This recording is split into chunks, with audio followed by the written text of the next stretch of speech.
আজকে আবার আমি নতুন একটা সেশন নিয়ে এলাম। অলরেডি কিন্তু এর ভিডিওগুলো কিন্তু আগের যে ক্লাসগুলোর ভিডিও আমি কিন্তু আমার প্লে লিস্টে দিয়ে দিয়েছি। নির্মাণ সহায়ক বলে যে প্লে লিস্টটা রয়েছে সেখানে 50টার বেশি কিন্তু ভিডিও আপলোড করা রয়েছে নির্মাণ সহায়কের উপরে ভিত্তি করে।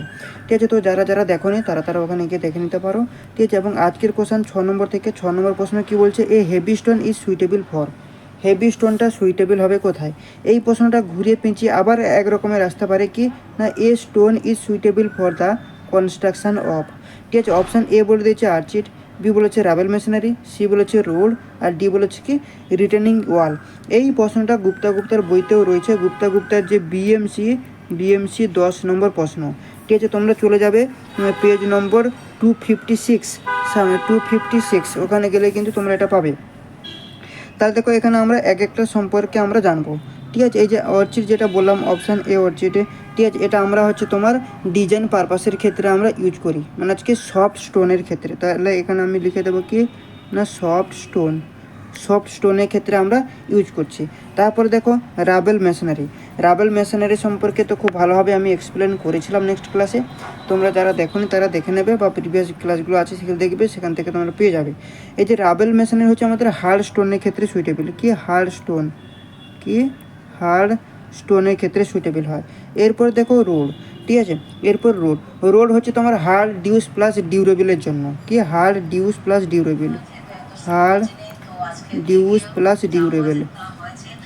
ডিউরেবল এর জন্য কিন্তু হয়।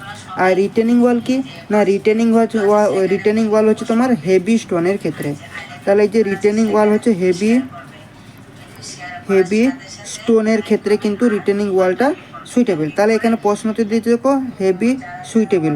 ঠিক আছে, হেভি সুইটেবল, এবং নিচের যে প্রশ্ন যে অপশানটা দিয়েছে সেটাও কিন্তু তোমার হেভি সুইটেবল দিয়েছে। তাহলে এখানে আমি কিছু নোটস রেখেছি দেখো রিটেনিং ওয়ালের সম্পর্কে। কি বলছে, retaining wall retain soil fill when exert তোমার lateral earth pressure. Thus is retaining wall must be heavy, বা তোমাকে মোর ইন ওয়েটও কিন্তু বলে দিতে পারে। এই যে হেভি স্টোন বা তোমাকে মোর ইন ওয়েট এই কথাটাও কিন্তু বলে দিতে পারে। তাহলে hence a heavy stone is most suitable for retaining wall. তাহলে আমাদের অপশান ডি হয়ে যাবে কারেক্ট অ্যান্সার।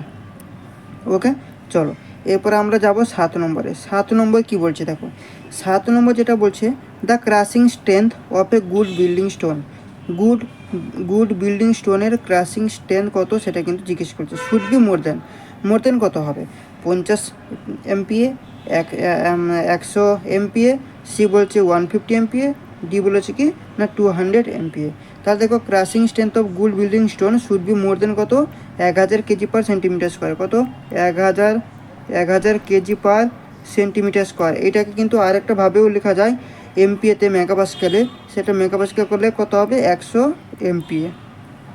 তাহলে দেখো এখানে এমপিএ দিয়ে প্রশ্ন রয়েছে, তাহলে এই অপশানটা আমরা নেব 100 MPa। তাহলে আমাদের বি হয়ে যাবে, অপশান বি হয়ে যাবে আমাদেরকে না কারেক্ট অ্যান্সার।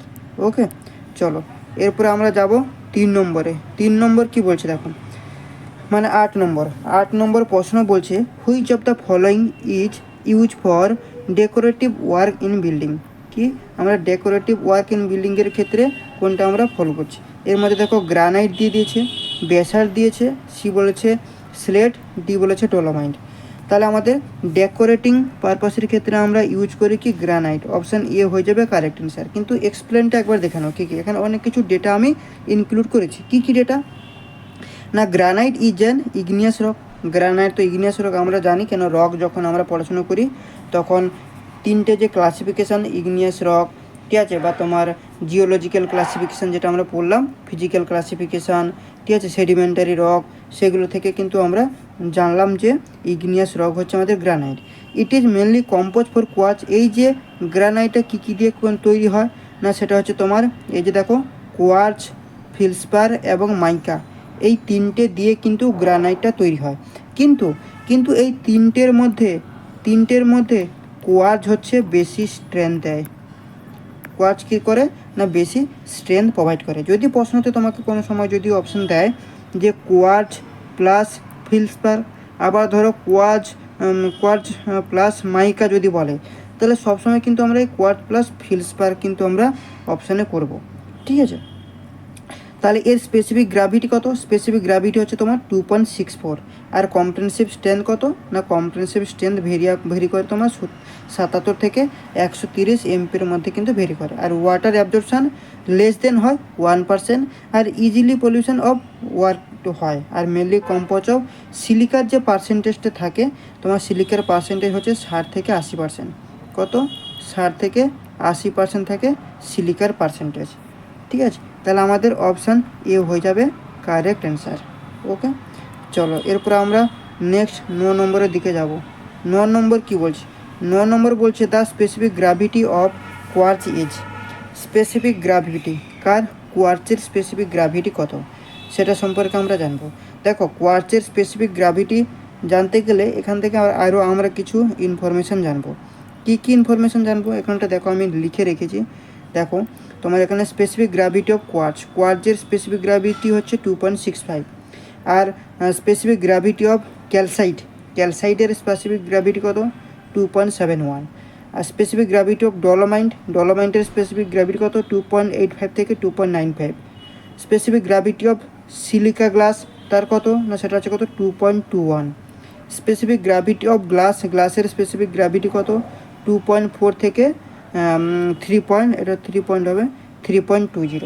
ঠিক আছে, তো এই কটা তোমাকে মনে রাখতে হবে। এখান থেকে ছোটো ছোটো প্রশ্ন কিন্তু তোমাকে দিয়ে দিতে পারে। যেমন আমাদের এখানে দিয়েছে গ্র্যাভিটি অফ কোয়ার্চের স্পেসিফিক গ্র্যাভিটি জিজ্ঞেস করছে, তাহলে 2.65। তাহলে এখানটা আমরা কী করবো? অপশান দেখবো। অপশানে কী রয়েছে দেখো, অপশানে বলে দিয়েছে স্পেসিফিক গ্র্যাভিটি অফ কোয়ার্চ, তাহলে কত? 2.65, মানে আমাদের অপশান সি হয়ে যাবে আমাদের কারেক্ট অ্যান্সার। ঠিক আছে, চলো এরপরে আমরা 10 নম্বরের দিকে যাই। 10 নম্বর কী বলছে দেখো, 10 নম্বর বলছে which position of natural bed of stone relative to direction. আচ্ছা, ডাইরেকশান জিজ্ঞেস করছে। To pressure ensure maximum strain দেবে কোন ডাইরেকশানে? অবশ্যই তোমার পারপেন্ডিকুলার ডাইরেকশানে বেশি তোমার স্ট্রেন দেবে, ম্যাক্সিমাম স্ট্রেন দেবে। তাহলে অপশান এ হয়ে যাবে কারেক্ট অ্যান্সার। ঠিক আছে, চলো বিএমসি অ্যাকচুয়ালি হচ্ছে কি বলো তো?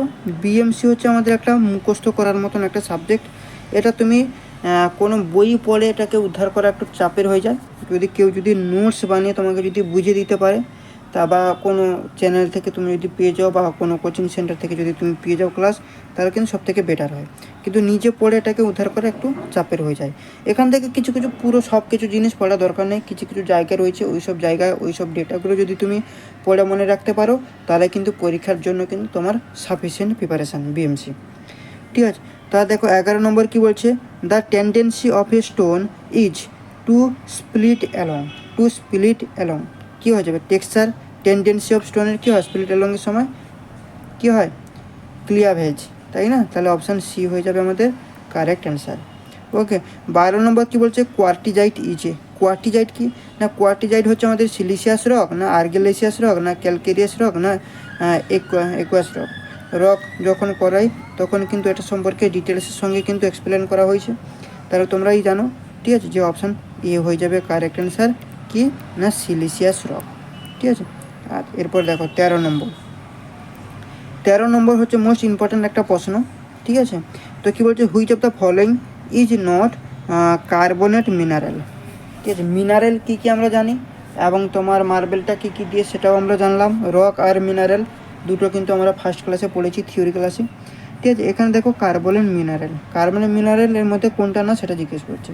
তাহলে ডলোমাইট, ক্যালসাইট, ম্যাগনেসাইট, আর একটা আছে কি হিলাইট। তাহলে হেলাইটটা হয়ে যাচ্ছে আমাদের ক্যালসিয়াম। কার্বনেট মিনারেল নয়, নট কার্বনেট মিনারেল বলে দিয়েছে, যে নট কার্বনেট মিনারেল বলে দিয়েছে, তাহলে অপশান ডি হয়ে যাবে কারেক্ট অ্যান্সার। কিন্তু দেখো প্রত্যেকটার এক্সপ্লেন কিন্তু এখানটা রয়েছে।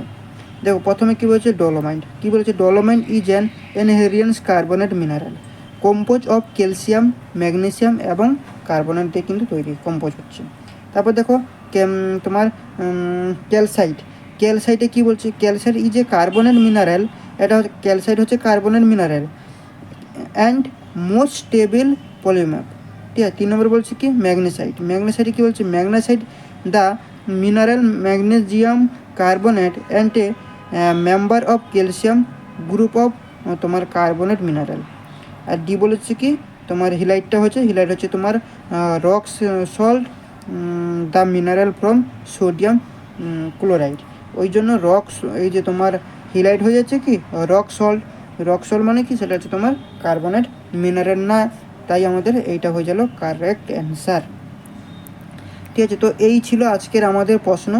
ঠিক আছে, যদি ক্লাসটা যদি ভালো লেগে থাকে অবশ্যই চ্যানেলটাকে তোমরা সাবস্ক্রাইব করো এবং যারা যারা আরও ইন্টারেস্ট আরও স্পেশাল কিছু নিতে চাও তারা জয়েন বটনে গিয়ে তোমরা লেভেল 3টা তোমরা নিতে পারো। ঠিক আছে, মেম্বারশিপ লেভেল 3-র মেম্বারশিপ তোমরা নিতে পারো। ঠিক আছে, সেখানে স্পেশাল ব্যাচের ক্লাসগুলো পার্টিকুলারলি নির্মাণ সহায়কার জন্য করানো হচ্ছে বা ক্লাসগুলো অ্যাভেলেবেল রয়েছে, সেখান থেকে তোমরা দেখতে পারো। ঠিক আছে, এবং চ্যানেলটাকে লাইক করো, ভিডিওটাকে বেশি বেশি করে বন্ধু বান্ধবের সাথে শেয়ার করো এবং কমেন্ট করো। Thank you.